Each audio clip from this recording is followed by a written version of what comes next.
13, Capitanes, segunda temporada del podcast y voy a ser breve en la presentación. Lo conozco, he tenido el placer de convivir, sobre todo momentos buenos en los cuales me aportaron a nivel personal, mantengo una relación una vez termina mi etapa como jugador. Capitán del Rayo Español y Almería, jugador diferencial en la Liga Hypermotion, competición en la que está actualmente. Hablaremos de su currículum. Adrián Embarba, ¿qué tal? Muy buenas, Alberto García. Muy bien, la verdad que un placer estar aquí contigo hablando un poco de todo. Tú sabes que lo primero que pensaba cuando preparaba la entrevista, hablándolo con Javi, es que el tiempo pasa rápido. Nunca me hubiera pensado que te estaría entrevistando, sobre todo para hablar de fútbol y en general, pero bueno, para entrevistarte para mí es algo que no estaba en mis planes, ya lo sabes tú. Se me hace raro hasta a mí, parece que es una charla de las que tantas hemos tenido en una comida o en algo más informal y bueno, a la vez hace también que sea más distendida esta entrevista. Bueno, me mandaban recuerdos, hablaba con Mario Suárez precisamente antes de empezar la entrevista y seguro que me mandara recuerdos porque lo he tenido que dejar. Luego me llamará la atención por no contestarle. Pero, Adri, voy a empezar un poco por lo de siempre. Luego voy a hablar de tu trayectoria porque al final son 4 temporadas en...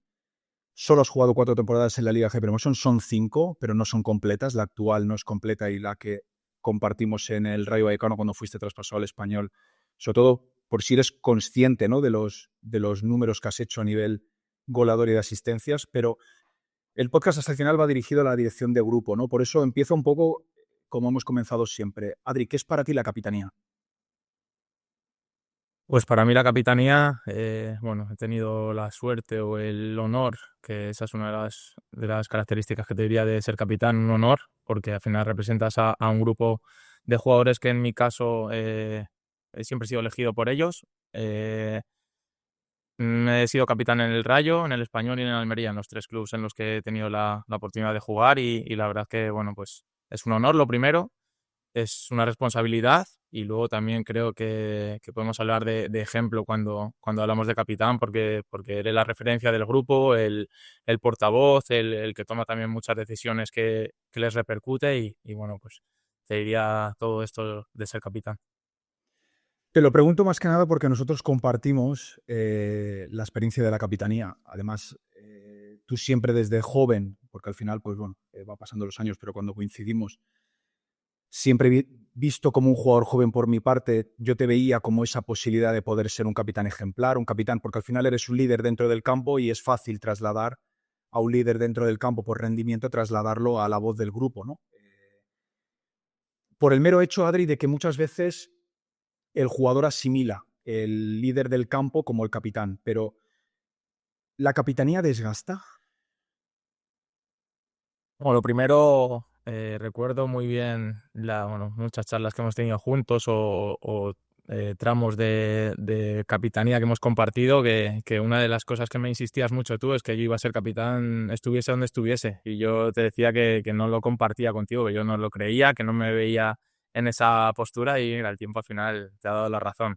Quizás un poco también por el rol ese que dices de que yo siempre he intentado ser protagonista dentro del campo, un poco líder, una vez que ya tuve un poco también de experiencia y al final también me ayudó quizás el estar tantos años seguidos en un club como el Rayo. Aprendes de muchas cosas, ves muchos jugadores que pasan, coges ejemplos. De ti, no es porque seas tú el entrevistador, el que hace la entrevista ahora mismo, pero aprendí muchísimo de ti para ser capitán. Y bueno, pues quizás por todo eso he sido capitán luego en el Español, he sido capitán en el Almería cuando llegué y ahora en mi vuelta también he vuelto a ser capitán. Y sí, sí desgasta, también depende el sitio donde estés, no es lo mismo ser capitán en el Rayo Vallecano, como bien sabes, que ser capitán en el Español o en el Almería en mi caso es distinto, se lleva de una manera distinta, pero al final desgasta porque es no trabajo, pero es una responsabilidad extra que tienes, es el estar pendiente de todo el grupo, de cualquier inquietud, de cualquier jugador que no que se desvía, sino que tiene otra forma de ver las cosas, hacer que vayan todos en el mismo sentido y luego a la vez un poco intermediario entre cuerpo técnico, club y vestuario. Claro, pero fíjate, yo mido al final, Adri, lo del desgasta porque un poco tú conoces un poco mi figura, al final un poco pues la situación de los clubes, cuando te quieres involucrar en que todo funcione bien. Al final tu rol inicial, y por eso un poco lo hablaba, ¿no? Tú eres un líder que empieza siendo líder en el campo y luego con el paso de los tiempos te has trasladado a líder dentro del vestuario, por tu rendimiento principalmente, ¿no? Por eso, para el que no conoce lo que es estar dentro de un vestuario, ¿cuáles son las funciones de un capitán o qué cambia tu día a día de ser capitán a no serlo? Porque conmigo no eras capitán, pasaste a ser capitán y tu día a día cambió. Sí, bueno, pues te tienes que involucrar mucho más en todos los aspectos, en cualquier tema de inquietudes, pues ya mismo hablamos de viajes, de comida, por ejemplo, aquí comemos en el club, te puedes llevar cena, todo esto tiene que estar a la orden. Cuando un jugador llega tarde, pues estar pendiente de que el cuerpo técnico lo sepa o no. Son tantas cosas que al final el grupo ya directamente, te hablo de mi caso, me busca hasta para preguntarme si puede tratarse en una hora que no es, cosas así que te digo, tantos ejemplos que al final pues tienes que estar pendiente de todo, controlar todo. A la vez a mí me gusta pues conocer dónde estoy, conocer a todos los trabajadores, que todos se sientan implicados en lo que hacemos, en el proyecto del club. En este caso, por ejemplo, este año, esta temporada hablamos de ascenso y bueno, pues también quiero que la gente se sienta partícipe de todo esto.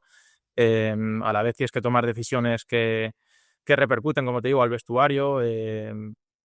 Pues mismamente repartir tema de entradas, que ya parece que es algo normal, pero bueno, tienes que estar gastándote, preguntar cuántas quieren, bueno, todo esto. Creo que al final son pequeñas cosas que quizás compañeros ni siquiera saben que las haces, pero que al final si no las haces son esenciales para que el funcionamiento de todos vaya de la misma manera. ¿Y crees que eso puede mermar al rendimiento de un jugador? Bueno, depende también de la personalidad del capitán. En mi caso, creo que no y intento que no. Cuando hay algo que me desgasta de más, pues al final intento solucionarlo lo antes posible. Es verdad que no soy yo ni el primer capitán aquí, que te hablo como si ahora mismo lo fuese, pues lo hubiese sido si hubiese seguido aquí, pero como me fui y he vuelto, pues ahora soy tercero o cuarto capitán, creo, y somos cinco capitanes este año, cuatro elegidos, dos, tres por antigüedad, a mí me eligió el vestuario y uno eligió el míster. Y bueno, pues al final también nos apoyamos mucho entre los que somos capitanes para tomar decisiones. Hay gente que lleva más tiempo en el club, que conoce también el funcionamiento de todo esto, también conocen más al cuerpo técnico por ejemplo, hay decisiones que sabemos que no podemos pelear porque no te las van a dar, ahí no nos desgastamos y bueno, pues ya te digo, remando un poco todos de la mano, en la misma dirección, pues al final intentas que todo funcione lo mejor posible, que no haya ningún compañero que esté quemado, así por decirlo, o sobre todo sacar el máximo rendimiento para todos y que no haya ningún problema. Vamos a empezar un poco por tu trayectoria, Adrián. Antes hablaba con Javi Bonet, ¿no? De tu etapa en tercera división en el Carabanchel. Pasas rápidamente al Rayo Vallecano, en muy poquito tiempo pasas al primer equipo, al final con un entrenador pues que, conociendo un poco lo que es Paco, ¿no? Lo valiente también para ese perfil de jugador ofensivo extremo que puede ser que le entre rápidamente por los ojos y él es atrevido a ponerlo.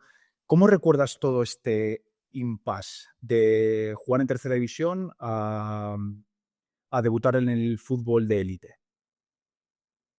Pues empezaría diciéndote que yo siempre he jugado al fútbol para divertirme. Al final a mí me gustaba y obviamente quieres llegar a lo más lejos posible, quieres ser profesional, sueñas con jugar en primera división, en verte entre los mejores, pero yo siempre he jugado porque me divierte, porque me gusta, porque es lo que he hecho desde pequeño y porque creo que se me daba bien y se me da bien.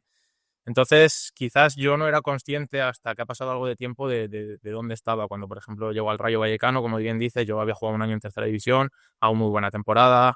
De hecho, recuerdo muchos comentarios de compañeros o desde el club que no entendían qué hacía jugando en ese equipo, que no lo entendían, aparte siendo joven, que podía estar en un filial o donde quisiese. Bueno, hago buen año y antes de prácticamente, pues a estas alturas, por diciembre, ¿no? Antes de enero del mercado de invierno, ya tengo la posibilidad de firmar por el Rayo B y, y tenía otros filiales también para poder ir porque estaba haciendo buena temporada y bueno, pues destacaba.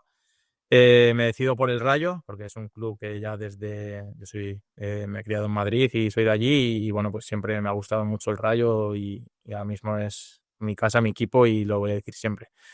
Y decido firmar con ellos.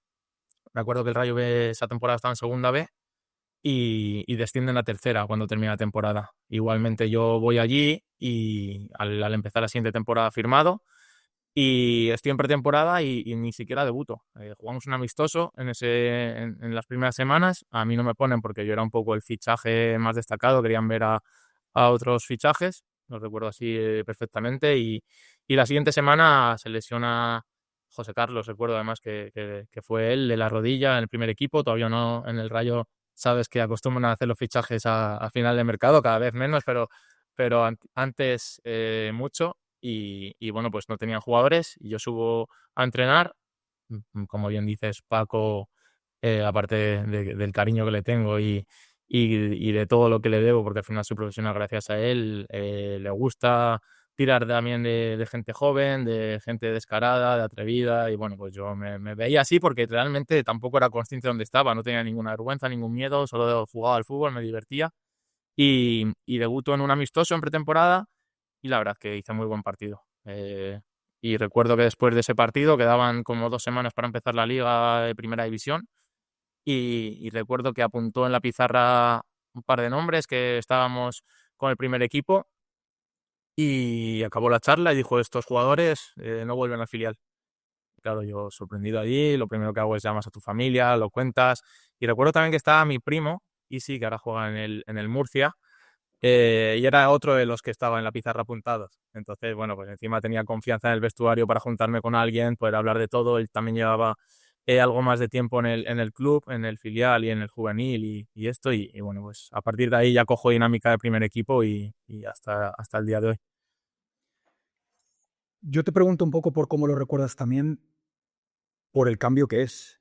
Al final se habla muchas veces de los jóvenes, tú eras un jugador veterano, pero ¿qué te ayudó para mantener los pies en el suelo, Adri? El pasar de jugar prácticamente fuera del fútbol profesional a un entrenador como Paco, que también estaba en un momento muy bueno él como entrenador, y de repente te ves jugando en el fútbol de élite. ¿Cuál crees que son las claves para un chico joven para poder asimilar todo ese momento? Lo primero es tener los pies en el suelo. Como yo te digo, yo igual inconscientemente siempre los he tenido porque no era consciente de la repercusión que tenía. O sea, yo me veía ahí encima, pues, en un equipo de mi ciudad, con mi familia, yo seguía haciendo día a día lo mismo y al final, pues, aunque te veas en esa burbuja, pues yo nunca me lo he creído o he sido consciente porque realmente no lo era. Pero bueno, pues al final sí que llegas a un nivel de exigencia mucho mayor, ya te relacionas con compañeros que son profesionales o que has admirado o que coleccionabas incluso en los cromos y bueno, pues con el tiempo pues te vas haciendo uno más. Es complicado, hay que cambiar muchas cosas. Por ejemplo, yo al principio iba demasiado acelerado con todo, quería hacer todo a la velocidad que lo hacían ellos con, sin balón y bueno, pues te das cuenta que no puedes, aprendes, intentas también dar valor a cada entrenamiento, a aprender de tus compañeros, a hacer caso a lo que te pide el míster y bueno, pues la verdad que yo tuve muy buen grupo, muy buena suerte en ese sentido y todos me ayudaron a ser profesional y desde el primer día. O sea, le das importancia desde dentro, me refiero a la figura de Paco. Paco tampoco es un entrenador que deje que nadie se salga del camino. Al final, él también es un entrenador que detecta mucho el jugador que saca pecho. Yo recuerdo muchas veces la frase de si sacas pecho, pues te lo hunde. La onda. ¿Tú notas la importancia de lo que fue o recuerdas qué jugadores dentro de esa plantilla o el propio entrenador que te ayudaran a que mantuvieras esa calma de que no habías conseguido nada y que el camino posiblemente llegaba a lo más difícil, que posiblemente es mantenerse? Sí, totalmente. Y Paco fue uno de los que más me ayudó, aparte de que fue el que me dio la oportunidad, porque era muy cercano también en ese sentido. Se te acercaba en los entrenamientos y me acuerdo que me decía, niño, aquí te tienes que jugar, ¿eh? Estamos, por ejemplo, como hablaba él, nos estamos jugando los huevos para que te llegue el balón a ti y encares y saques algo y no puedes volver el balón para atrás. Cosas así, casi te da esa confianza. Piérdela, no importa que la pierdas, pero tienes que jugártela. O cuando llegues aquí, saca centro, porque tienes ahí a un bicho que quiere rematar, bueno, pues todo esto al final te da la confianza. Otro entrenador igual dice, "Uf, este no se la juega, no le puedo poner, tal, y este decía, no, que te la tienes que jugar porque sé que eres capaz y lo vas a hacer. Y cuando llegues aquí, tira, y cuando ayudes al lateral, bueno, pues te daba esos consejos que tú decías, joder, estaba insistiendo en mí, cree, confía, ¿cómo no voy a hacerlo? Y al final pues te ayudan mucho. Luego también muchos compañeros bueno, pues que perdías balón o que tenías, pues al principio era normal entrar en el ritmo, la dinámica de primera división. Había mucha diferencia de tercera que era el filial a primera división y pues te ayudaban. Me acuerdo mucho de Jonathan Viera, por ejemplo, que coincidió justo en mi primer año y hasta el día de hoy es como mi hermano igualmente bueno, recuerdo muchos gente joven también, pero con más experiencias. Te hablo de Saúl Ñíguez, Yago Falqué por entonces. La verdad es que Gálvez también, bueno, muchos jugadores que te ayudaban y había veteranos también que ya no quedan de estos, de los un poco más que metían más caña, que apretaban más, que perdías el balón y te hacían sentir un poco incómodo, pero que al final también con el tiempo pues me hicieron ser uno más y la verdad que les tengo mucho aprecio a todos los compañeros. Te voy a preguntar dos cosas, fíjate, ¿no? Que creo que has nombrado. ¿Crees que la capitanía, porque tú viviste la capitanía más autoritaria, más de capitán de recaer en una figura, ahora no sé si estarás de acuerdo conmigo, así es como la viví yo contigo, la capitanía es más cooperativa, ¿no? Entre un grupo de 4 o 5 jugadores. ¿Llegaste a vivir esa capitanía de imposición, donde al veterano se le tiene que tener mucho respeto y donde prácticamente todo va aparte por él, de que si te subes al autobús primero van los veteranos, o tú ya eres de la etapa actual donde todo es más equilibrado, incluso donde el joven llega a veces con exceso de desparpajo? Yo no llegué a la capitanía que dices o a la veteranía de incluso tener que limpiar las botas, todo esto, pero sí que muchas cosas, tema de sitio de autobús, de comer, no puedes sentarte el primero porque sabes que el que elige el sitio es el veterano.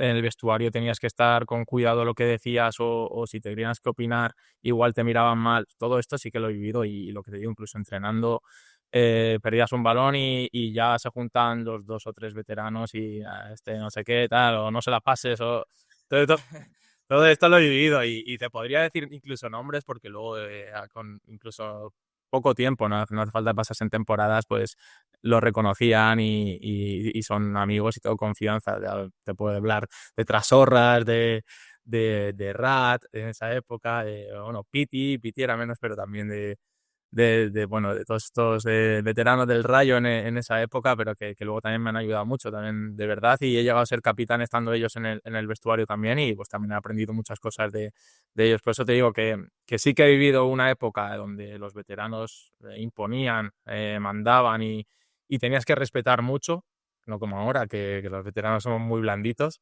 Yo también, de todas formas, en este sentido, incluso cuando antes de ser capitán siempre he intentado ayudar y acercarme mucho a los jóvenes y bueno, pues al final ayudamos de otra manera o imponemos esa veteranía o esa capitanía de otra manera, más incluso acercándonos a ellos que poniendo los límites que había antes. Pero dices cosas muy interesantes porque no solamente había que soportar la presión de rendir, sino también tenías que soportar esa presión a la que te asumían los veteranos o una plantilla contrastada, ¿no? E incluso Paco tenía la capacidad de mantener el equilibrio entre exigirte mucho con la disciplina, porque al final Mm. era un entrenador, y lo recordarás igual que yo, pues el tema de horarios, pero también estás comentando de que te daba confianza, o sea, era una cosa por la otra, ¿no? Es un poco lo que estás Sí, intentando explicar, ¿no? totalmente. Al final, pues un poco ya no solo el míster, sino que también lo hacía. Paco también hacía, le daba mucho valor a los capitanes y, bueno, pues a los veteranos en general. Y de hecho, cuando tenía que tirar de momentos que tenía que apoyarse en ellos, pues siempre respondían por eso mismo. Y bueno, pues tenías que estar un poco conviviendo con eso y a la vez con lo que te digo, pues cuando te exigían ser descarado en el campo o atrevido o dar tu opinión o todo esto, pues también manifestarte tanto dentro como fuera del campo y al final pues creo que también un poco mi personalidad también me ha hecho estar a gusto con toda esta gente porque igual quizás otro jugador con mi edad, con 20 años que tendría ahí más tímido, más cohibido, pues igual no hubiese durado en el, en Claro. el- en el primer equipo ese tiempo. Bueno, pues yo por suerte sí que he sabido adaptarme, he aprendido, también me he equivocado muchísimo y también me lo han hecho ver. Y luego, pues se me ocurren también muchas situaciones en las que no podías equivocarte. A la hora de tratarte, por ejemplo, por muy cargado que estés, o sea, era imposible que un jugador de 20 años antes estuviese en la camilla, ahora abajo y están en el fisio están todos los chavales. Y digo, ¿cómo puede ser esto? Si esto es hace 13 años que yo debuté, madre mía, no había ni uno aquí. Pero sí, al final el fútbol también ha evolucionado y los que ya hemos vivido eso ya no somos como antes de un poco imponernos. Sí, también estoy de acuerdo. Los veteranos te exigían, te hacían mantener esa distancia, pero luego valoraban al chico que les hacía mejores a ellos porque ya eran los primeros competitivos, ¿no? Te podían quejar cuando te daban una menos la perdías, pero si te la daban era porque creían en ti. Ahora solamente hacía falta perder una, pues te pegaban, te exigían que no perdieras ninguna, pero una que te daban por algún comentario, por alguna exigencia, pero te la devolvían. Adri, has hablado de Jonathan Viera. Fíjate, Ujú. fíjate, te digo, Jonathan Viera, ahora viéndolo en activo, la personalidad que tiene, viendo un poco arengas que hace en el seguimiento de la competición cuando me ha tocado hacer partidos de él o la continuidad un poco. ¿Tú lo veías a Jonathan para asumir ese rol de capitán como lo está haciendo ya desde joven? Porque coincides con él relativamente joven, ¿no? Sí, él tenía pues 22, 23 y tenía 20 o así, sí, sí, muy jóvenes los dos y la verdad que ya desde el principio pues encajamos muy bien y la verdad que no le veía, pero es que tampoco me veía a mí como un futuro capitán, pero no le veía a él. A la vez era un jugador ya con nombre a esa edad, que venía cedido del Valencia en aquella época, que era un club bueno, pues que estaba siempre jugando Champions, uno de los que peleaba por incluso meterse para ganar la liga. Y le veías, pues yo le veía con mucha admiración y en el grupo pues ves que le respetaban, pero no le veías esa función de capitán. También quizás al venir cedido pues tampoco daba ese paso de más que ha podido pasar con más jugadores, pero sabía que tenía un carácter diferente, sabía que tenía un carácter de líder, que tiene mucha personalidad, que opinaba y la gente pues al final le tenía en cuenta y siendo tan joven pues quizás no como el capitán que es ahora, como el jugador, sino el mejor de la historia de Las Palmas, uno de los mejores y la referencia que es ahora, pero sí que tenía esa personalidad que te digo que podía ser un líder perfectamente. Bueno, yo creo que al final nos veis y yo tampoco posiblemente me veía en mi momento, pero sí que es cierto que el jugador veterano pues detecta al que pueda acabar teniendo ascendencia en un vestuario. Vosotros lo habéis tenido muy fácil, otros no lo hemos tenido tan fácil en el sentido de que hemos sido más capitán pues desde la gestión interna. Vosotros habéis tenido siempre el respeto por lo que dabais en el terreno del juego y eso es fácil trasladarlo luego. Por si tú muchas veces le preguntas a alguien que esté descontextualizado del fútbol, te dice que el capitán es el mejor del equipo, ¿no? Se asemeja al brazalete de capitán como ese jugador que destaca y luego tú estás explicando que no tiene nada que ver una cosa con la otra, pero sí es cierto que llevar esa relación del jugador que destaca, del bueno, como se suele decir, del que marca la diferencia al vestuario, pues es fácil. Y yo personalmente recuerdo el día que te lo dije, además fue en el vestuario, creo que no había prácticamente nadie ya en el vestuario, te lo dije porque así lo sentía y fíjate, luego la trayectoria que llevas como capitán. Yo te preguntaría, ¿cómo se elige el capitán de un equipo, Adri? O en tus experiencias, ¿cómo ha sido esa elección? Bueno, pues creo que lo has descrito perfectamente. Al final, muchas veces o, o- o- o es por el tiempo que llevas en el club, que al final suele ser también muchas veces el jugador con más años en el club el capitán, porque también a mí me pasó en el Rayo, por ejemplo, un poco, se juntó lo que dices de un poco líder en el campo con los años que ya llevaba allí, las temporadas que llevaba en el club, hace que dé el paso. Pero es verdad que hasta que no me lo haces ver tú personalmente, yo no tenía esa conciencia o no quería hacerlo, o no quería tomar esa responsabilidad siendo un jugador joven a la vez. Yo creo que soy 24 o 25 años, ya era capitán allí en el Rayo. Por ejemplo, llegan jugadores como tú, que aunque yo llevase más tiempo o tuviese otro rol en el campo, pues yo tenía claro que tenía que dar un paso al lado si tú querías ser capitán, porque creo que tenías muchas más condiciones o más experiencia, que yo podría aprender de ti y no al revés. Entonces, pues cuando tú llegas, por ejemplo, yo ya era capitán, pero yo paso a ser o segundo o tercero, no recuerdo exactamente. Pues un poco siempre se ha dado esta situación en los clubes que he estado, pero yo cuando he sido capitán ha sido por elección del vestuario siempre. Creo que al final para mí es importante. De hecho, esta temporada querían hacer, pues ya te digo, una elección de capitán a través del cuerpo técnico, los que más tiempo llevaban aquí, y luego que si alguien quería presentarse a capitán, lo va a hacer público, no creo que haya ningún problema, eh, diese un paso al frente o se manifestase para que le eligiesen. Y yo dije delante del grupo que no me parecía bien, que si la gente, por ejemplo, quería que yo fuese capitán o cualquier otro compañero, que habría que elegirlo. No tenía que yo que decir, oye, yo quiero ser capitán. No me parece lo correcto. Entonces lo que hicimos fue una votación y salí yo elegido capitán y por lo tanto vuelvo a serlo en el Almería esta temporada. Yo en mi caso, ya te digo, lo que más valor le doy es a que mis compañeros me elijan, porque al final recuerdo además unas frases de Mitchell, que tú también las has tenido como entrenador, que decía que tú puedes engañar a la afición, puedes engañar incluso al cuerpo técnico, puedes engañar, pero a tus compañeros no. A tus compañeros saben perfectamente lo que hay, conviven contigo día a día, les ves dentro del vestuario, en el campo, fuera, en los viajes, y cuando te eligen es porque ven algo en ti que les representa o que quieren que les represente en ese sentido como capitán. Me acuerdo ese día, fíjate, y no había caído. Me acuerdo el día que Mitchell, fíjate, yo creo que era un entrenador que a mí personalmente me aportó mucho en ese sentido, en ver cosas que yo sentía, pero él sabía trasladarlas porque principalmente ya había pasado por donde yo y ya se había hecho entrenador. Es más, esa frase muchas veces la he llegado a comentar y fíjate, recuerdo, es verdad, fue Mitchell que lo comentó un día en el historia y es verdad, un poco que tampoco queremos darle muchas vueltas al tema, pero esa sensación siempre la he tenido yo, Adri, de que y te lo voy a preguntar a ti porque al fin y al cabo el entrevistador es tú, ¿no? O sea, ¿tú crees que lo que más legitima y lo que más responsabilidad te da es que te elija el grupo? Para mí sí, yo lo tengo claro. Al final, como te digo, tú eres capitán para representar a una plantilla y esa plantilla son tus compañeros. Y cuando hay algún problema, yo si tengo un capitán que no creo en él, ni siquiera voy a acceder a él para conseguir lo que necesito. O voy yo a hacerlo directamente o se lo pediría a otra persona. Si yo creo en mi capitán, directamente puedo decir, no, no, vete allí a reunir con ellos, que yo sé que tú vas a buscar lo mejor para mí. No, no, negocia esto tú, que tú tienes más conciencia de cómo conseguir lo que queremos el grupo y yo estoy tranquilo porque si no llegas a conseguirlo sé que vas a hacer todo lo posible por ello.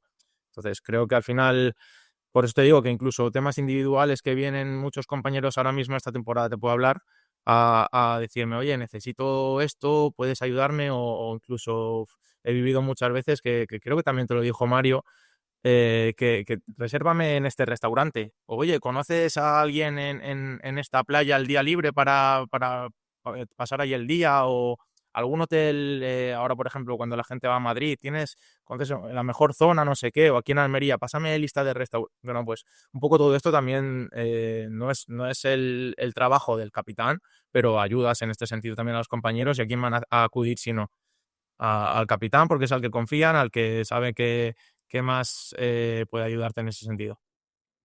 Eres como en el campo, me rompes el guión constantemente. Hasta he empezado Ya medio me plan, anticipo ya. porque no sabía por dónde me ibas a salir y ya llevo aquí no sé cuántos tachones ya, Adri. Pero eso me parece interesantísimo, sobre todo porque para ser ese líder ejemplar o tener esa posibilidad de que el vestuario confíe en ti, yo muchas veces me refiero al desgastar porque te hace ser ejemplar todos los días. Y ser ejemplar todos los días también te obliga a dejar tu situación a un lado. Yo, por ejemplo, entendía que cuando más ejemplar tenía que ser y donde a lo mejor menos excusa podía poner es cuando a lo mejor no jugaba. Y hay un momento en tu trayectoria dentro del club de fútbol, a mí personalmente, cuando, por ejemplo, Mitchell en primera división pues decide poner a Dimitrescu, porque además Dimitrescu luego tiene buen rendimiento, yo sentía que ahora tenía que seguir siendo el mismo que cuando jugaba. ¿Y crees que eso es difícil de mantener? Porque no nos olvidemos de que al final está tu trayectoria y principalmente está un poco tu situación, pero la capitanía un poco recae de eso. Sí que es cierto que tú, Adri, jugar has jugado demasiado. Al banquillo creo que has sido mucho menos que yo. Yo siempre me ha costado ha habido etapas que también me ha tocado jugar menos, obviamente, pero por suerte siempre he sido protagonista jugando en casi todas las temporadas, por no decirte todas. Y creo que es difícil de llevar el no jugar con dar ejemplo y todo esto. Bueno, no es difícil, porque al final para mí lo más importante son los entrenamientos y es que a mí me gusta mucho entrenar. Es que tú escuchas aquí al preparador físico, por ejemplo, del club y dices, es que a ti te encanta entrenar, es que ves los datos y dices, es que te diviertes entrenando. Y dice, hay otros que les cuesta hacer este ejercicio, que no sé qué, que llegan ya cansados, que no les apetece. Es que no te pasa ni un solo día. Digo, es que me gusta lo que hago, claro que sí. Y ahí soy ejemplo cada día. En ese sentido, pues juegues o no juegues, yo eso para mí no se negocia e intento trasladárselo también sobre todo a los compañeros y a los más jóvenes. Pero creo que es difícil el anteponer al bien personal, en este caso, por ejemplo, la situación tuya cuando cuando dejaste de jugar y seguir haciendo lo que hacías por el grupo. Es un paso difícil, pero que a la vez dice mucho del capitán que has sido tú en este caso o que puedo ser yo si llego a esa situación. Porque si no, creo que estarías defraudando a tus compañeros, que son los que te han elegido. Al final es dar ejemplo de la misma manera, tanto juegue como no. Obviamente yo puedo estar un día más cabreado, yo puedo estar eh, desconforme con decisiones del míster o incluso del club o bueno, pues lo que te pueda ir a ir en contra de lo personal, pero a la vez tienes que ir siempre remando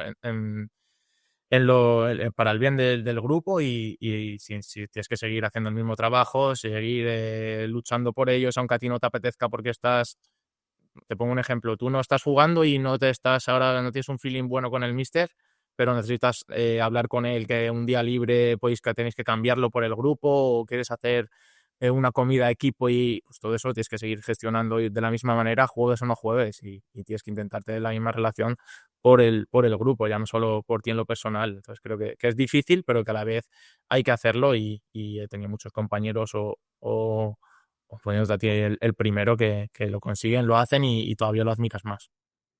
Bueno, yo lo vi, lo aprendí. He tenido capitanes pues que lo he visto, ¿no? Y luego pues he tenido compañeros, yo lo tuve muy claro cuando llegué al Rayo, pues yo vi que tienes que asumir una responsabilidad, prácticamente acabas de aterrizar, ves chicos jóvenes que tienen esa posibilidad, como fue tu caso, también tienes a ese líder silencioso como era Óscar Trejo, que era un jugador pues que también vosotros creíais mucho en él porque era otro jugador muy diferencial, porque nuestra parte ofensiva erais muy diferencial el año que ascendemos precisamente con Mitchell.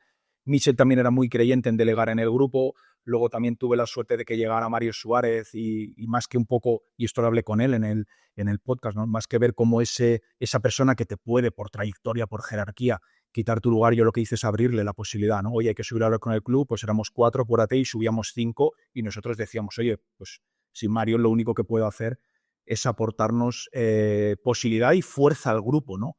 Principalmente porque a mí me elige un grupo y lo mismo. El año siguiente, cuando un grupo, el capitán es elegido por grupo, cada año esa votación se vuelve a hacer y posiblemente lo más frustrante es que un vestuario te elija y el año que viene te deje fuera. Entonces, el ejemplo lo tienes que hacer a largo plazo. Pero, Adri, me parece sensacional que hables de todo esto y sobre todo con la claridad con la que lo haces, ¿no? Pero ahora nos vamos a ir al punto de vista del trato del entrenador en general. Lo hablábamos el otro día. ¿Crees que el trato debe ser diferente y el respeto igual? ¿O me explico? El respeto y la norma es para todo el mundo, pero ¿puedes tratar igual a todo el equipo a nivel individual? Yo eso, la respuesta la tengo muy clara y para mí no es todo el mundo igual. No todo el mundo, obviamente dentro de un grupo que sí que debes intentar dar lo mismo a todos los jugadores, pero no de la misma manera. Creo que cada uno tiene una personalidad diferente, cada uno tiene un rol diferente. Yo me puedo tomar las cosas de una manera y otro le puede gustar como lo hace, pero a mí no. Creo que cada vez más hay que personalizar en cada jugador, saber cómo es. Y bueno, yo por suerte, la verdad es que siempre he tenido entrenadores que se preocupan bastante en este sentido. Te pongo un ejemplo, no es lo mismo yo ahora que estoy siendo importante, estoy jugando todo, por hablar de mí, no de otro compañero, que de repente me dejes en el banquillo sin darme ninguna explicación, a tener una charla o decirme, oye, Adri, creo que este partido es mejor que salgas en el segundo tiempo, o bueno, te veo cansado, creo que no es lo mismo hacerlo así que de repente llegar el día de partido y ver que no juego, joder, digo, estoy haciendo mal o qué ha pasado, me puedo cabrear, puedo tener otra actitud. Es un ejemplo. Que igual a otro compañero pues no le afecta de la misma manera o yo qué sé, un jugador que no está jugando, de repente le pones titular y no se lo espera, pues igual le sorprende y no está tan preparado como si tú esa semana hablas con él y le dices, oye, pensado que vas a jugar aquí porque, por lo que sea, el rival de tal, no sé qué, o creo que necesitas esa confianza y lo vas a hacer. Bueno, pues ya no solo en los partidos, como te estoy hablando, en el día a día. Tú ves un jugador un poco bajo de rendimiento, oye, ¿te encuentras bien? ¿Pasa algo? ¿Necesitas o un jugador que está peor físicamente, quieres que mejoremos algo de entrenamiento o complementar? Bueno, pues creo que hay tantas situaciones dentro de un vestuario que cada jugador es diferente, que también es un poco trabajo de los capitanes detectar esto y hacérselo ver si no es cosa de ellos al cuerpo técnico o a quien tengas que hacérselo ver. Y yo muchas veces me gusta hacer ese trabajo también dentro del vestuario. Yo cojo a un jugador y digo, oye, ¿qué te pasa? ¿Por qué haces este ejercicio de esta manera? ¿Y por qué tienes esta cara toda la semana? O, bueno, pues, ¿necesitas algo? ¿Estás bien? Bueno, tal. O coges y dices, venga, pues vamos a cenar esta noche, no te preocupes. Y ahí hablamos. Y al día siguiente es otro jugador. O sea, todo esto también creo que yo personalmente me preocupo de estar pendiente, de que todo el mundo esté contento. Y al final es que creo que cuando cada jugador da lo mejor de sí, es cuando el grupo más rinde o mejor está y creo que por esto mismo hay que tratar al grupo de la misma manera, pero a cada jugador de una manera más individualizada. ¿Y entre jugadores crees que igual? Te lo voy a poner muy, muy fácil la pregunta. ¿En el campo le puedes recriminar tú, Adri, o lo mismo un jugador que a otro? Yo te podía contar una anécdota del Rayo Vallecano. Por ejemplo, había jugadores pues que yo sabía que me tenía que dirigir, y voy a hablar claro, ¿no? Yo con Trejo, con Hermenteros, contigo, podía decir lo primero que me pasara por la cabeza. Cada vez que os acercabais a un corno y yo veía que no ayudabais a nivel defensivo porque a veces para atrás, pues como metíamos tantos goles, pues bueno, ya nos meten y acabaremos metiendo nosotros uno más, ¿no? Y al final los de atrás, pues te preocupas de que eso no suceda, ¿no? Pero yo sabía que a ti me podía dirigir de una forma, pero por ejemplo, con un jugador que fue diferencial en ese año también, que fue Alex Moreno, pues sabía que lo tenía que gestionar de otra. ¿Tú notas que eso te da posibilidad de que en el campo, cuando todo el mundo quiere ganar, el gestionar bien a tus compañeros y que su rendimiento no caiga a través del trato, crees que es darle importancia? Entre jugadores te hablo. Aquí el entrenador lo dejamos fuera, ¿eh? Sí, sí, sí, totalmente. Creo que a ver, es verdad que cuando eres capitán tienes una autoridad que bueno, que el vestuario respeta por todo lo que hemos hablado, pues puedes hablar de esta manera a cualquier compañero. Se lo puede tomar como quiera, pero siempre te van a respetar. Pero es verdad que si tú quieres que te hagan caso, que lo entiendan y demás, pues igual a uno le tienes que coger y decírselo a solas. A otro igual le tienes que pagar un grito ahí en el entrenamiento delante de todos para que te haga caso o lo vea. Y bueno, pues también un poco saber gestionar eso, las personas que hay en un equipo, pues también ayuda a mejorar el rendimiento. Yo creo que en este sentido de decir las cosas, siendo capitán, desde mi punto de vista, pues sí que lo puedes hacer porque te van a escuchar y te van a respetar, no hay ninguna falta de respeto en ese sentido, pero si tú quieres ir más allá, pues sabes que hay jugadores que son más cohibidos, incluso hablamos de tema de idiomas, aquí hay jugadores que todavía no hablan castellano en varios años, incluso que llevan aquí, pues igual tienes que decírselo de otra manera o con algún intérprete cuando quieres explicarle algo más allá. Pero bueno, creo que al final es adaptarte también a tus compañeros, que son los que vives día a día, ya sabes de sobra, porque convivimos con tanta gente, con tantos jugadores, que sabes de sobra cómo se comporta cada uno. Y si quieres hacer llegar el mensaje, pues tienes que individualizarlo un poco más. Claro, no sé, ahora vamos a pasar a eso, ¿no? A todo lo que es el entrenamiento, al vídeo, pero parece que hay muchas cosas que se le está dedicando mucho tiempo, que es a la gestión del análisis del rival, que se puede mejorar en el juego, pero hay mucho de gestión de personas dentro de un vestuario, como tú dices, para que el mensaje llegue, para que la sintonía del grupo sea bueno. Seguiremos ahora hablando un poco de esto, pero para que no me siga rompiendo el guión, ¿vale? Y que ya no sepa ni por dónde tirar, te voy a preguntar.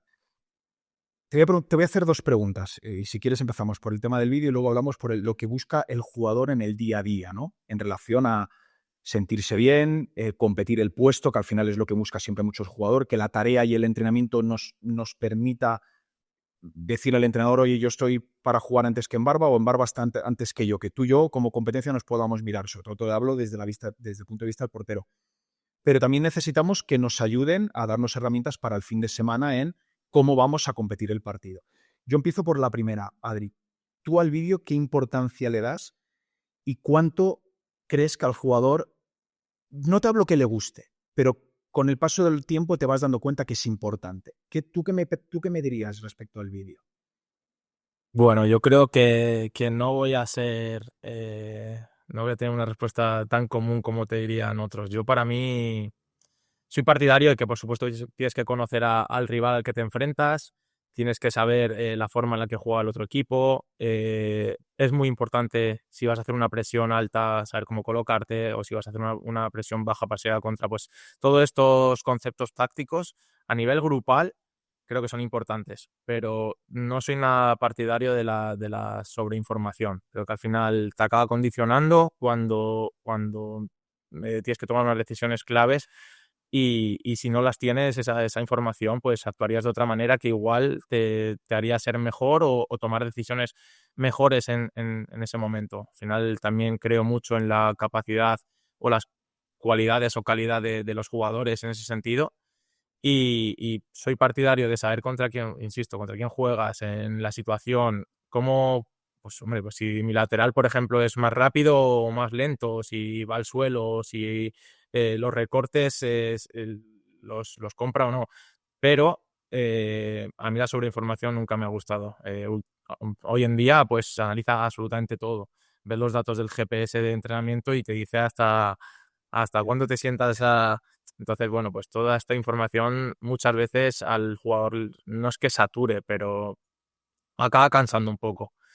Y yo, por ejemplo, sí que me gusta tener esa información, pero hasta un punto. No, muchas veces depende del cuerpo técnico, pero a los entrenadores les gusta que tú veas el vídeo individual de cada jugador, que luego veas el vídeo global, luego tienes que ver el ABP, luego tienes que ver yo qué sé, pues todo esto es al final demasiada información cada fin de semana, cada semana, que es nuestro trabajo, obviamente. Pero para mí, con dar dos o tres aspectos de los rivales y de los posibles jugadores que juegan en tu posición es suficiente. Y del día a día, Adri, ¿qué es lo que más consideras en el trabajo de campo?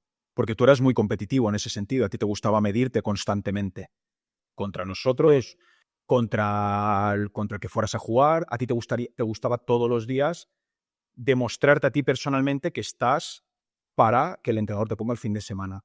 Mantener el equilibrio también para un entrenador muchas veces, ¿no? Del plan de partido, porque tú eras de esa forma de ser. Pero, por ejemplo, yo te hablo por mí. A mí, por ejemplo, me venía muy bien tener mucha información, ya lo sabes, ¿no? De lo que iba a pasar, de cómo me iban a saltar a la presión. Sobre todo, por ejemplo, recuerdo la época de Mitchell. Yo recuerdo a Mitchell y si quieres un poco lo explicas tú, cómo él dividía un poco la semana a nivel ofensivo en las distintas partes del campo. A mí, por ejemplo, fue un entrenador que me abrió mucho la mente, tanto principalmente para cómo yo tenía que la primera fase del juego ayudar a que el balón, como él decía, o llegar a los buenos, ¿no? Pero ¿crees que para un entrenador mantener ese equilibrio, crees que también es importante mantener ese equilibrio que, por ejemplo, te estoy pidiendo yo con el que el jugador tenga la satisfacción personal en el día a día de que ha trabajado y ha entrenado?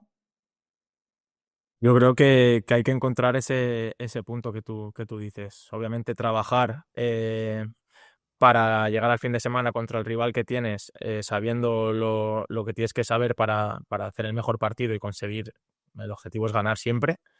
Y a la vez que el jugador esté bien físicamente y a mí me gusta, como dices, sentirme realizado, el irme a casa sabiendo que bien he entrenado hoy o, joder, he hecho un entrenamiento que he podido resaltar lo que quiero, el regate o el tiro o hemos hecho un partidito que nos ha servido a todos. A mí me gusta todo esto, me gusta competir y como te he dicho, me encanta entrenar y el día que no me guste, pues seguramente sea cuando dé un paso al lado. Pero hasta el día de hoy sigo siendo igual que cuando tú me conociste entrenando, a veces incluso hasta más vinagre. Y recuerdo perfectamente que, bueno, esto también va un poco dependiendo del cuerpo técnico que tienes, pero Michel trabajaba las semanas, eh, todas las semanas en función del rival, te ponía un día de la presión de ellos, la salida de balón en respecto a cómo te presionaban ellos, pero todos los demás días era nosotros. Y eso para mí es mucho más importante, el tener claro qué tienes que hacer tú en todo momento que, que el rival que te viene. Cuando tú sabes lo que tienes que hacer, aunque te venga otro rival que te sorprenda, dices, bueno, yo ya sé que tengo que hacer esto, y sí y tal. Y creo que es más importante muchas veces el trabajar para nosotros mismos, siempre, como te digo, con matices del rival, como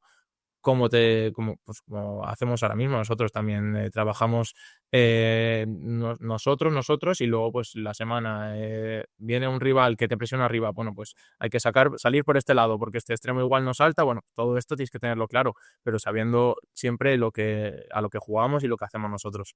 Sí, lo que tú dices, Michel, al final, igual que Paco, ¿no? Son entrenadores pues que sin perder su esencia, era los matices que nos ayudaban a poder que nuestro estilo se impusiera el fin de semana y a mí personalmente, pues saber quién me saltaba la presión o principalmente cómo nos iban a atacar o cómo nos iban a contragolpear, con qué jugadores íbamos a hacer la vigilancia, pues era un poco lo que dependía de mí. Ahora bien, lo que dependía de mí me refiero en lo que yo más prestaba atención. Cuando él también hablaba del último tramo de campo, pues sinceramente cuando hablaba de lo que teníais que hacer en el último tramo de campo, pues ahí yo como no iba a llegar. Ahí no llegabas. Eso ya, pues mi atención la mantenía pues en el balón parado defensivo y en el ofensivo pues no le dedicaba no le ponía la atención que a lo mejor le ponía en lo que incidía en mí, ¿no? Pero tú, Adri, tiras penaltis decisivos, tiras balón parado, tienes situaciones de máximos tres muchas veces y luego te preguntaré por lo que es la diferencia de un penalti en un minuto en otro, pero para que no me rompas un poco el esquema, tú también el conocer a tu par, a tu rival, en cómo atacar el espacio o no, además eso sé que lo haces porque te fijas, aunque siempre buscas el detalle, intentas conocer al portero a la hora de lanzar un penalti. Luego hablaremos del penalti decisivo. No te me vayas a otro lado porque si no me... La pregunta, ¿estudias al portero a la hora de lanzar un penalti? Sí, a los porteros sí que me gusta tenerlos controlados, sobre todo en los penaltis y en las faltas. Si juega adelantado Es verdad que, por ejemplo, el entrenador de porteros aquí ya directamente antes del partido viene, oye, juega muy adelantado, mira si puedes probar una de lejos. Cuando vas a hacer uno para uno, eh, se lanza por ti y va al suelo rápido, bueno, o aguanta de pie, intenta driblarle. Todo esto te dan el feedback el mismo día del partido. No creo que sea necesario estar viendo vídeos y vídeos y vídeos, pero sí me gusta tener esa información del portero aguanta, el portero se va antes, saber si se estira o si adivina. Bueno, pues todo esto sí que me gusta tenerlo, pero hablo más de penaltis y faltas a balón parado durante el juego, pues al final también lo ves, incluso pasa ya no solo con los porteros, cuando yo jugando en manda me enfrento más a los laterales, pues tú cuando llevas 5 minutos de partido ya sabes cómo es tu lateral. No hace falta que estés viendo vídeos de horas. Me explico. Obviamente sé quién es, sé cómo juega y cuáles son sus virtudes y sus defectos que pueda tener, pero jugando es cuando más vas a ver eso. Vale, o sea, tú eres el final del perfil del jugador, pero quieres información. Posiblemente eres de los que la pide resumida a otros, pues les gusta ver muchísimo más Exacto. en el juego. Y está bien que hables de esto porque parece que el estudio del penalti solamente va del portero de respecto al lanzador. No, Y no, esto no es así.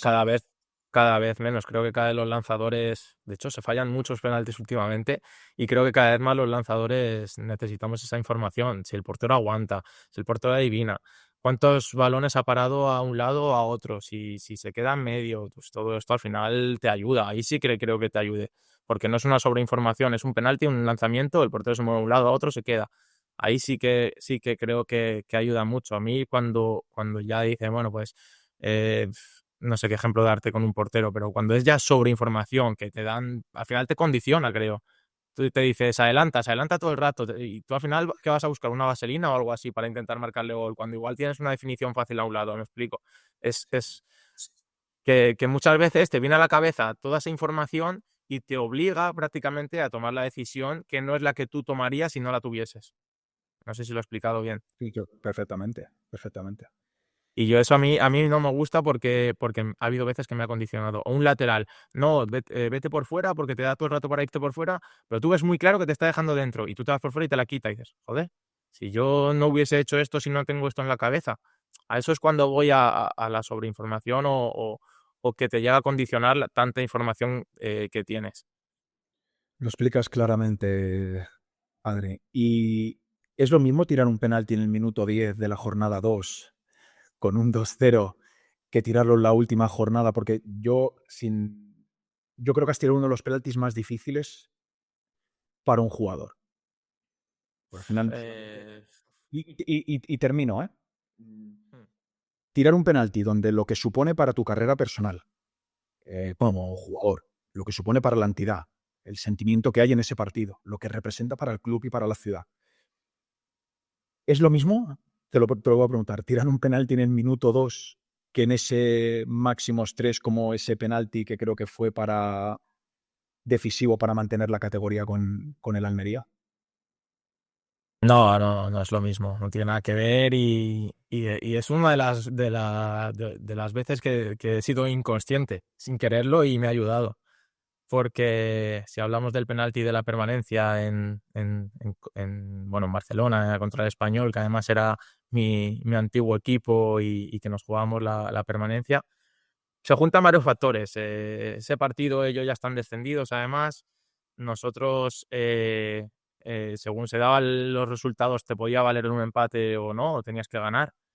Y que ellos estaban en un partido que venían de descender, también con quejas de los árbitros que querían protestar, que querían reivindicarse y que bueno, pues nosotros pensábamos que no iba a ser tan complicado como nos fue. De hecho, cuando yo lanzo el penalti estamos perdiendo 3-2 y era para el empate.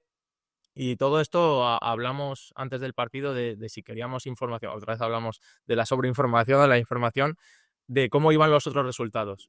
Y yo fui muy claro y tajante y dije que yo no quería saber absolutamente nada. Que lo que teníamos que hacer nosotros era ganar, depender de nosotros y me daban igual los demás.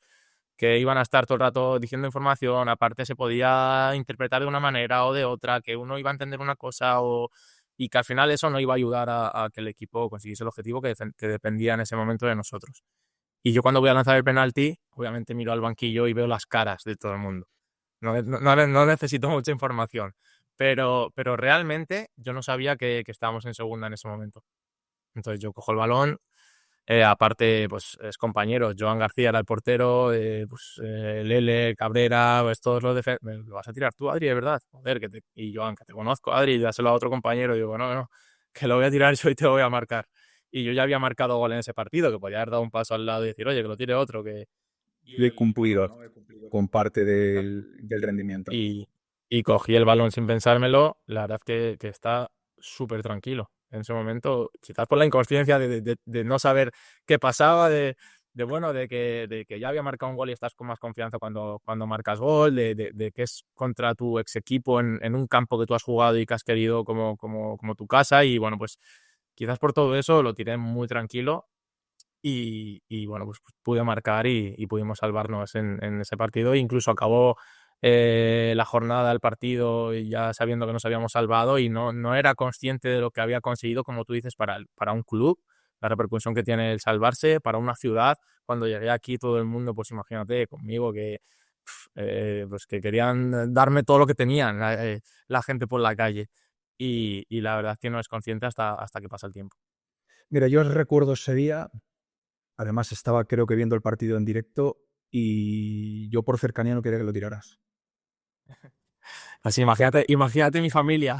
No, y he visto, ¿no? Casos de penaltis de máximo estrés, de amigos míos que han tenido esa misma responsabilidad, ser jugadores y salir mal y decir, hostia, es que sé lo que se le puede venir encima, porque parece que va a resumirse el no conseguir el objetivo, que es mantener la categoría, en esa acción, ¿no? Entonces, bueno, creo que lo explicas, no tengo mucho más que añadir porque lo explicas, la inconsciencia, el no querer saber, el jugar, el fluir, y esa inconsciencia pues te lleva al gran rendimiento. Yo no he tenido nunca la capacidad de, de ser inconsciente. Y fíjate, tú mismo me abres la siguiente pregunta y creo que lo enlazas perfectamente. Yo recuerdo en el Rayo Vallecano, por ponerte un ejemplo de poner ese vídeo motivacional previo a un partido y ser todo lo peor y el partido que peor iniciamos los primeros 20 minutos de todos los que he jugado. ¿Qué fue? ¿3-0 o 4-0? Cuenca por Alcorcón y en la primera parte nos tocaba Fallando un penalti también. fallando un penalti, claro, y claro, yo sería, me di cuenta, luego se lo escuché a Andoni, fíjate, Andoni Iraola era todo lo contrario, y ese día me di cuenta que ya tiene tanta responsabilidad el partido que no necesita más responsabilidad. Y además, fíjate, recuerdo, pospartido, que lo que buscaba Mitchell principalmente, hablando con un grupo de jugadores en el vestuario, que cómo podía él Quitar esa solamente sin juego. Y yo, fíjate, volviendo a Mitchell, que al final hablamos de Mitchell porque lo hemos compartido y aquí se unen. Yo recuerdo a Mitchell decir la frase de el día que ya conseguimos ascender, que fue ganando al Lugo, poner los objetivos de 5 minutos. No sé si lo recuerdas. El partido viene a empezar, 5 objetivos. A mí me quedó marcado. Objetivos de 5 minutos, objetivo de 5 minutos.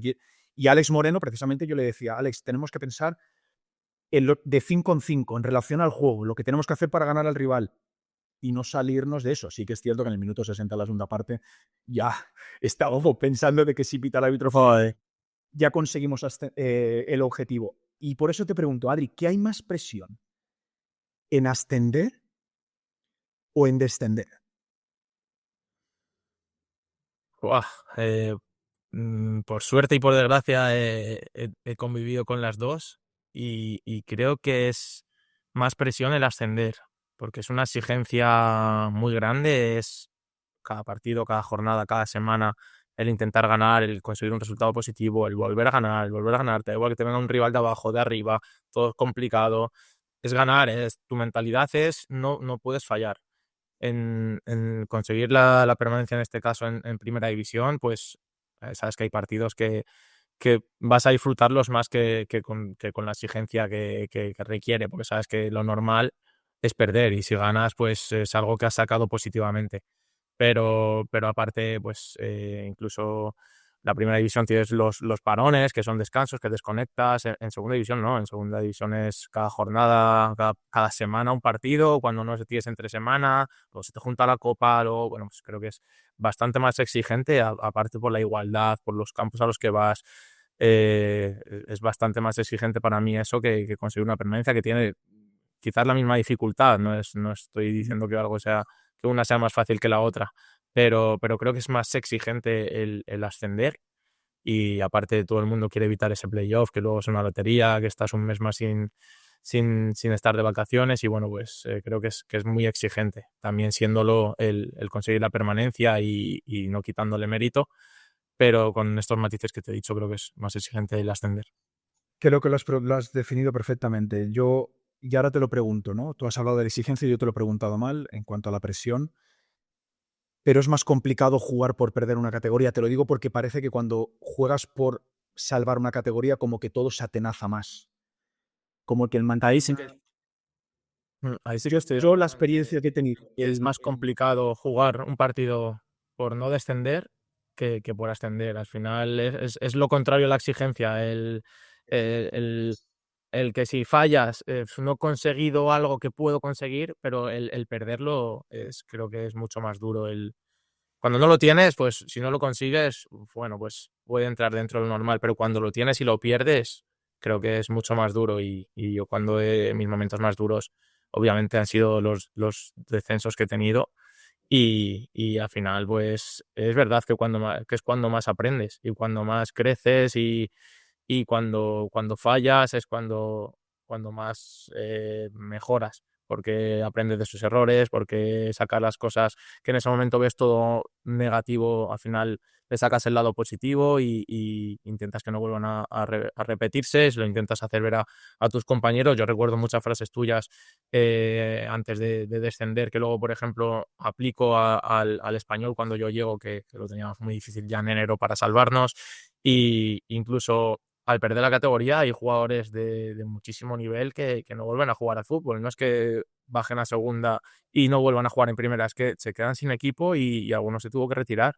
Te hablo de jugadores como Iturraspe, que ha sido jugador internacional, con un nivel pues, de referencia de aquí en España, y bueno, pues otros tantos que llevan 8 o 10 años en primera que acabaron fuera y tras meses de buscar equipo. Al final creo que es mucho peor un descenso en ese sentido.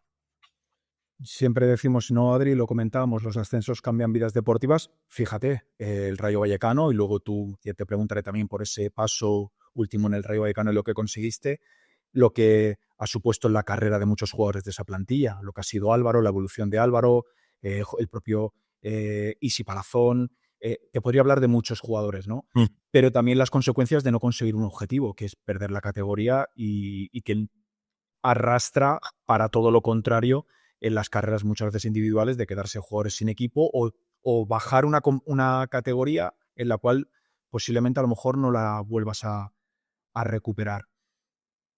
Yo no me puedo terminar.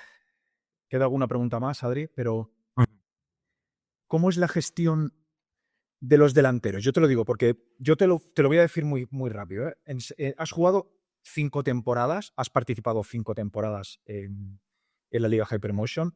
Son 4 completas porque son media y media. Has metido 40 goles y has dado 45 asistencias. Una media de 10 goles por año y 12 asistencias. Yo recuerdo que con nosotros en mitad de temporada creo que fueron 7 goles y 10 asistencias en mitad de temporada, que luego pasaste al Español. Tú eres un jugador en el que el delantero vive de ti. Y lo he vivido yo, y en los equipos en los que he estado, los delanteros han dicho que juegue Adri porque al final el balón me llega. Y ¿cómo se gestiona esa ansiedad de un delantero? Es decir, porque tú también, y te conozco, tú también buscas el gol. No solamente te quedas con la asistencia a ti. Eres un jugador que por ambición personal te ha saciado mucho el gol. Pero hemos compartido vestuario con compañeros que el gol para ellos era vital. Y cómo se gestiona la figura del delantero, de llegar a área, ir hacia adentro y en vez de ir al tiro, buscar el centro, de ese último pase a lo mejor te la puedes jugar tú porque tú tienes capacidad incluso de tiro de media distancia y tengo que optar por el último pase para que mi delantero pues no me recrimine y yo lo pueda seguir manteniendo feliz y contento, esa disputa que tenéis siempre. Es que a mí esto me pilla muy lejos, ya te lo pregunto porque ahora sí que quiero saberlo. ¿Cómo se gestiona ese delantero que vive de la energía del gol y que siempre se les mide por ese rendimiento, ¿no? El delantero si tiene goles le va a ir bien, el delantero si no tiene goles no le va a ir bien en su trayectoria. ¿Cómo se gestiona eso, Adri? Bueno, pues al final yo siempre he intentado tener buena relación con todos los compañeros, pero con los delanteros más, porque al final, como tú bien dices, tanto les doy yo a ellos de comer como me dan ellos a mí. Al final todas esas asistencias no hubiesen sido posibles sin un delantero que las marque o un compañero que marque esos goles. Con el tiempo valoro más ahora los goles que las asistencias, pero es verdad que yo siempre, no, y no te voy a mentir, y cada vez más. Pero es verdad que yo siempre he tenido esa humildad para valorar mucho las asistencias. Yo siempre he sido un compañero muy generoso en ese sentido, o lo sigo considerando, cada vez menos. Pero, pero siempre he valorado mucho una asistencia y lo he celebrado también como un gol o más que el goleador. Entonces eso también me ha hecho ponerme del lado de que, bueno, pues que yo contribuyo al equipo, a la mejora de mi equipo, de mi delantero en este sentido. También es verdad que muchas de las asistencias vienen por balones parados, que siempre he sido lanzador y bueno, pero también te digo que he coincidido con delanteros muy complicados de llevar, ¿eh? Tú conoces perfectamente a Raúl de Tomás, que igual es como un hermano para mí y que he estado tantos años tanto en el Rayo como en el Español con él. Te hablo también de Luis Suárez aquí en el Almería, que también es un delantero pues, los dos son muy parecidos, con mucho ego, con a la vez tienen ese liderazgo dentro del campo que, que llama pues mucho la atención de que quieren más, de que exigen, de que son tan exigentes consigo mismo que contagian y que al final pues también les hacen llegar al rendimiento que están o que han tenido. Y no es fácil porque también ahí entra un poco en juego los egos. Ya no te hablo en el campo, sino a la hora de tirar una falta o a la hora de tirar un penalti. ¿Cuántas peleas he tenido yo? que al final con el tiempo dices, ¿qué necesidad? Que lo marque él o yo, pero que sea gol. Entonces, bueno, pues todo eso también vas aprendiendo y mejorándolo, pero ya te digo que yo últimamente valoro ya más el gol que las asistencias. Es que yo, por ejemplo, ese año, ¿no? Trejo, nosotros al final teníamos un frente de ataque donde incluso había otros jugadores más atrás que eran para tirar un penalti. Y al final dices tú, bueno, está Óscar Trejo, Raúl de Tomás y en Barba. Pues cuando había un penalti, lo que hacíamos los 7 que estábamos por detrás vuestro, darnos la vuelta y decir, mira, que se organicen entre ellos, o incluso hay un poco más la figura de Mitchell, que siempre ha sido un poco de dejar un poco ese punto de autogestión, porque él también ha pasado por eso. Pero bueno, me tenía curiosidad, sobre todo por un poco que se pudiera explicar, ¿no? Adri, ¿cómo se apoya al jugador que no juega? Bueno, yo insisto mucho en que juegues o no juegues, tienes que entrenar el mejor. Como si te ganases el puesto cada día, como si estuviese mirándote, no sé, cualquier ojeador que quiera ficharte en otro equipo, porque creo que es de ahí parte la exigencia y dónde va a ir el grupo.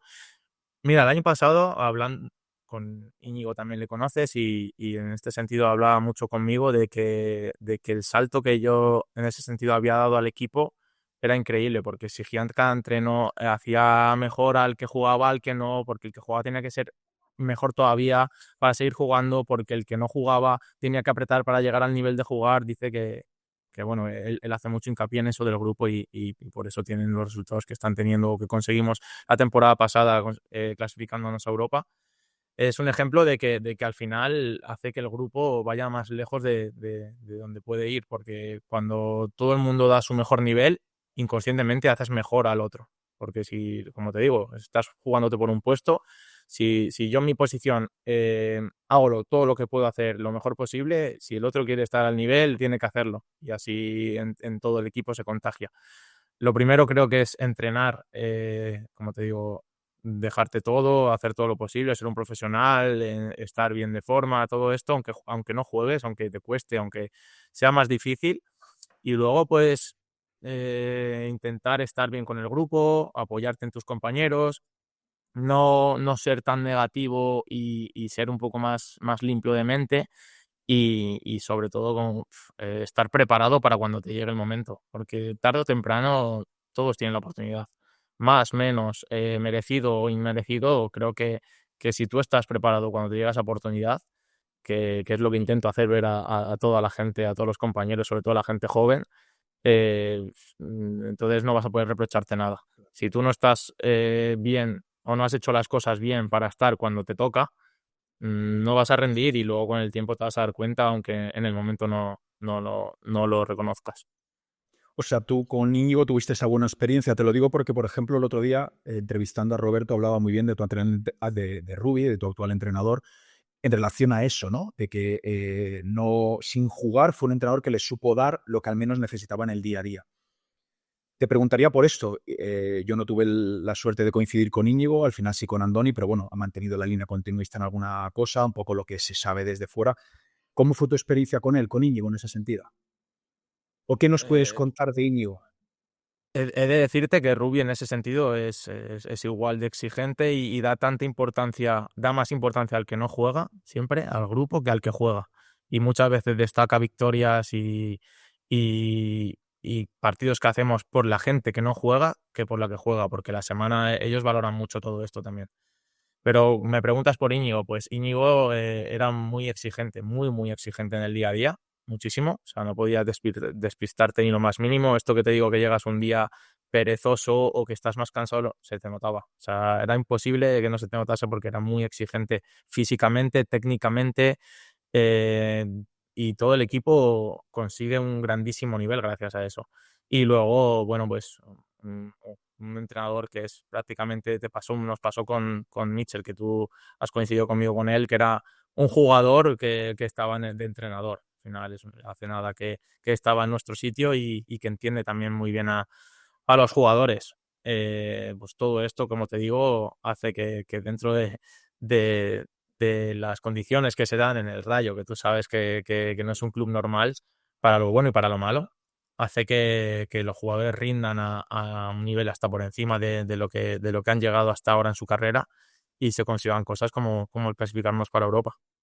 Sí, además de la gestión, pues bueno, el rendimiento también va en el buen hacer de Íñigo, ¿no? Lo que parece que desarrolla en el día a día. Al final lo que me llega Adri, pues que el día a día es muy bueno con él. Al final el conocimiento también del rival. Supongo lo que tú dices en también manejar esa información y en adaptarse al Mm. jugador.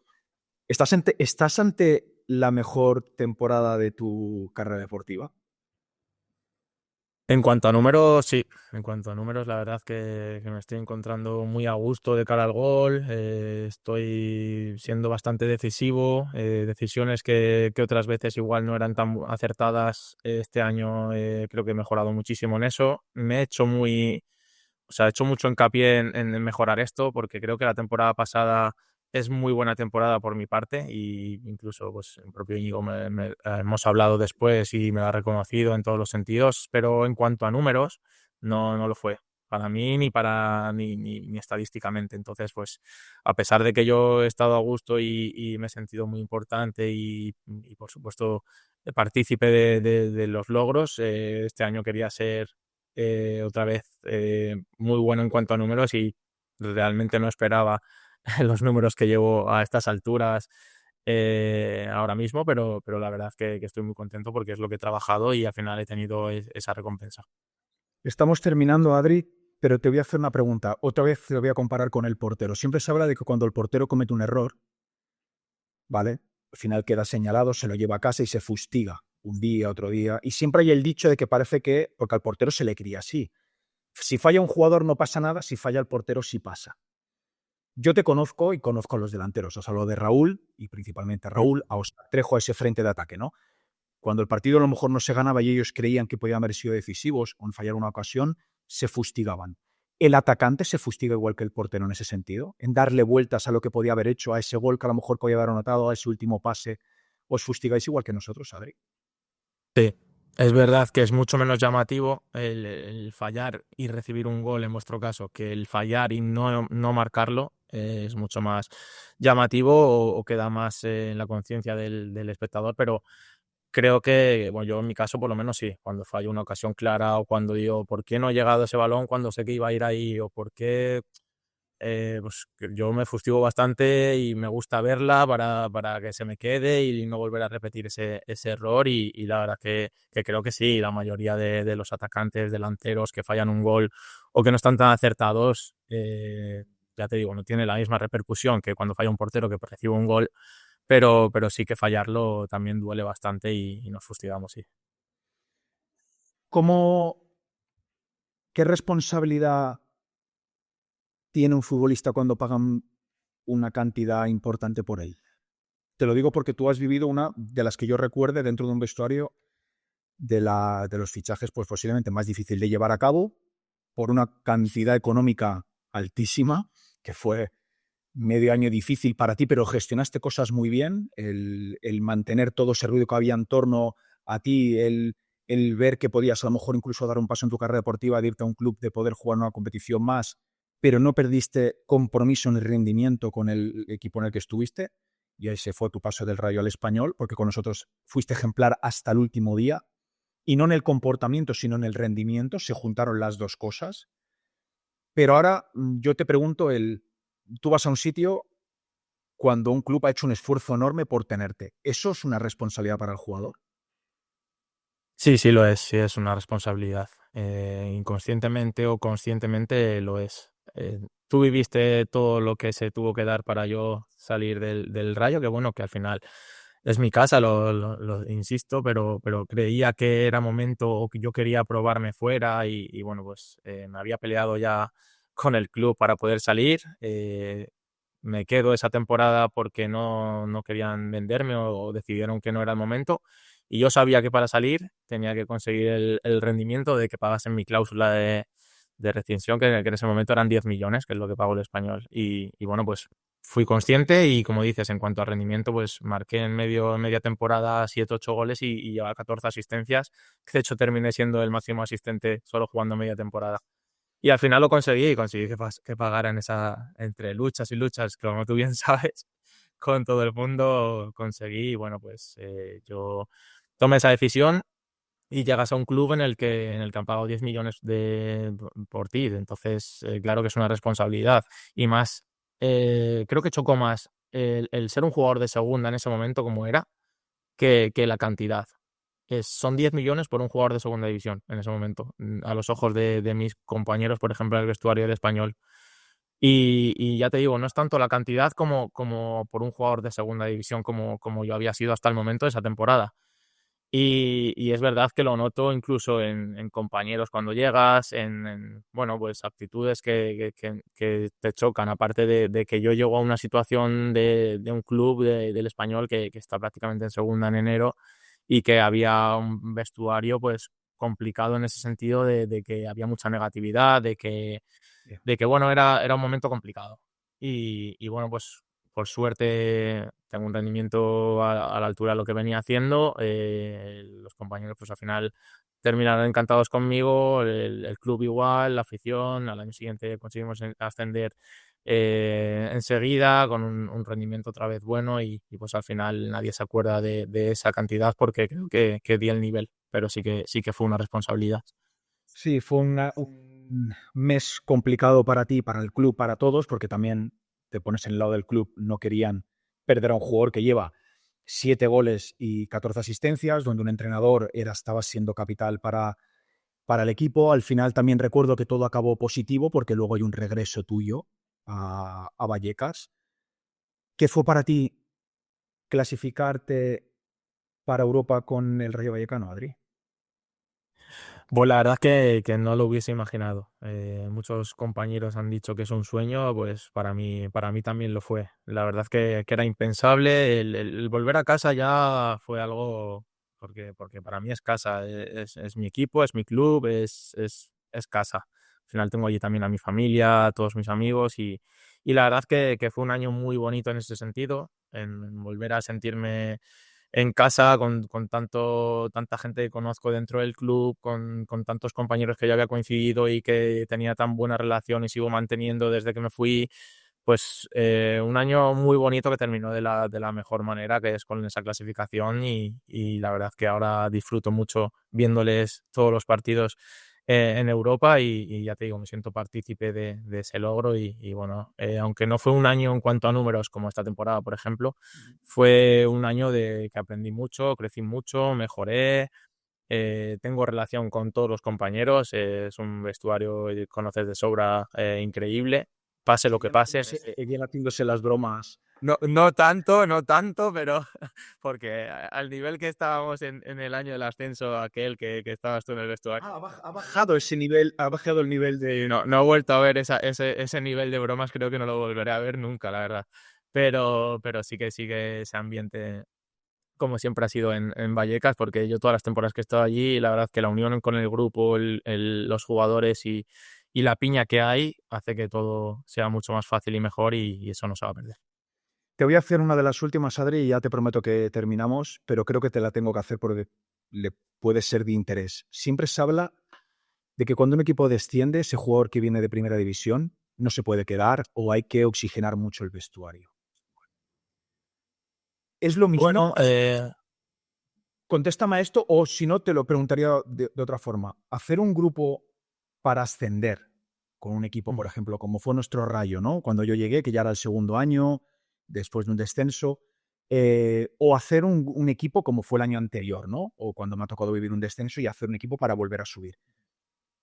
¿Qué sucede en esos vestuarios cuando un equipo desciende, que parece que es difícil mentalizarlo de volver a ascender? ¿Por qué se habla de que ese jugador de primera, porque tú al final has sido un jugador de primera, lo dicen los números, son 10 temporadas en primera división, son solo 4 completas en segunda división, en la Liga Hypermotion y en la Liga eSports? ¿Qué sucede en ese escenario tras un descenso? Para que se haga ese tópico siempre de que ese jugador que sois de primera división no se pueda quedar. yo te diría que sobre todo lo que cambia es la mentalidad del jugador de no querer jugar en esa categoría. Es lo normal. Tú has jugado siempre en primera división, crees que vales para primera división, no quieres o no estás a gusto en esa categoría y no estás dispuesto a sacrificar lo que tengas que sacrificar por jugar en esa categoría. Al final, No creo tanto en la limpia de equipo, como se dice, que tienes que formar un equipo de segunda para subir, sino en la mentalidad del jugador. Yo te pongo un ejemplo. Yo el año pasado estaba jugando en primera división, me he clasificado para Europa. La mentalidad sería: yo soy un jugador de Europa, no es la realidad. Yo estoy aquí ahora y soy jugador de segunda división, y yo he asumido eso y he decidido quedarme aquí. Entonces creo que lo que cambia mucho es el chip del jugador en este caso. Bueno, pues yo decido quedarme aquí porque estoy a gusto, porque se han dado las condiciones, porque creo que puedo ayudar a devolver al equipo a primera. Yo ahora mismo estoy rindiendo gracias a eso también. Creo que eso es lo que no ayuda al jugador en este caso cuando tiene un descenso a rendir en segunda división, o lo que lleva a la gente a decir que hay que hacer una limpia de equipo, que el equipo de primera división no vale para segunda. Yo tiraría más por ahí que por el tópico como dices, de cambiar el equipo entero o de fichar gente que tenga experiencia en segunda división, que también, obviamente, tienes que compensar el equipo en todos los sentidos para conseguir el objetivo que buscas. Pero yo tiraría más en la mentalidad. Es que creo que lo has explicado antes muy bien en una pregunta que te he hecho, es realmente el querer estar, el querer afrontar un reto que es muy exigente, que te obliga a ganar día a día. El jugador que muchas veces desciende por experiencia, los que he tenido alrededor, pues piensan pues que va a ser un poco la línea, ¿no? Primero que bajas una categoría y piensas que todo ya va a ser ganador de por sí, cuando luego la categoría te demuestra que no, que es muy competitiva, pero luego es cambiar el chip de que todos los partidos son importantes y que todos los partidos te obligan para ascender entre los dos primeros a ganar cada semana. Cuando en primera división, y lo has explicado Adri muy bien anteriormente, cuando en primera división sabes que hay 5 partidos contra los grandes, ¿no? Que simplemente con competirlos y que el resultado sea ajustado ya es una satisfacción personal, el competirle a los grandes, a los transatlánticos, pero luego pues te obliga a ganar a los de tu liga y con eso se consigue el objetivo. Termino, Adri. Si te digo que me definas la palabra de capitán en una palabra, Pues te diría ejemplo. el valor que te ha aportado o qué valores. Pues responsabilidad, te diría también,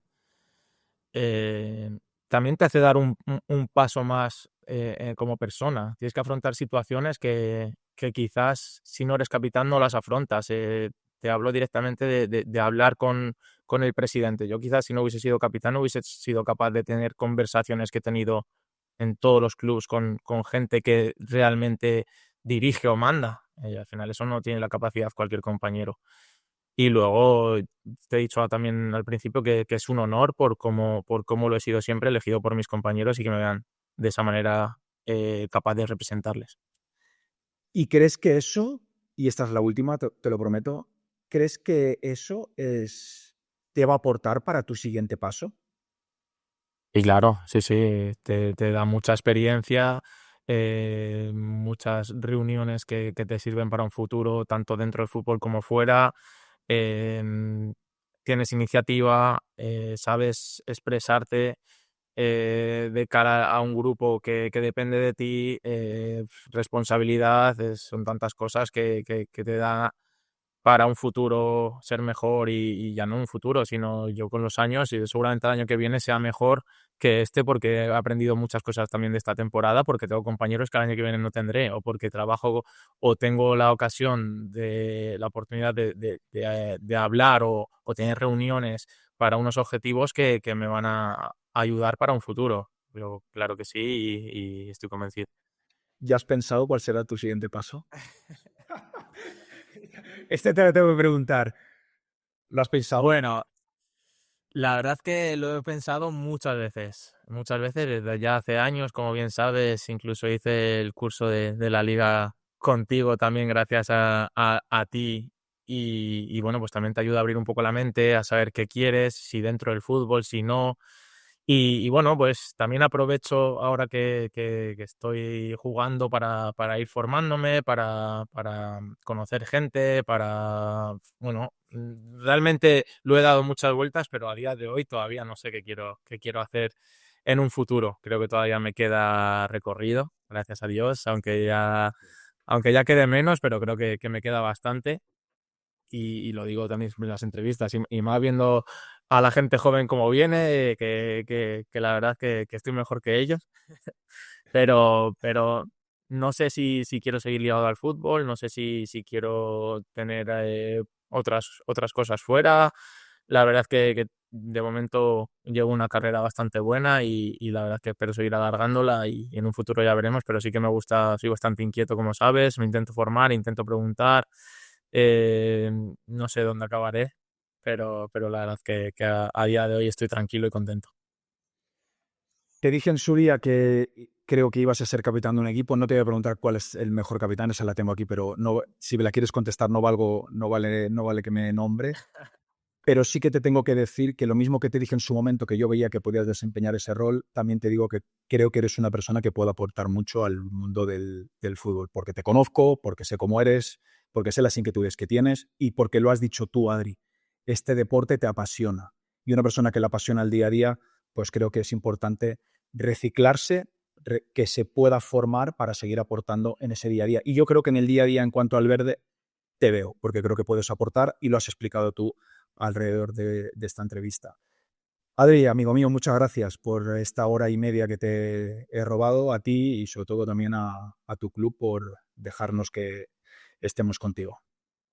Muchas gracias a ti, amigo, un placer. Capítulo número 13. Capitán de esos que es líder dentro del campo, pero rápidamente uno ve cuando comparte tiempo con él que va a ser líder también dentro del vestuario. Adrián Embarga, capítulo número 13, Capitanes. Un fuerte abrazo y hasta la próxima. Un abrazo, gracias.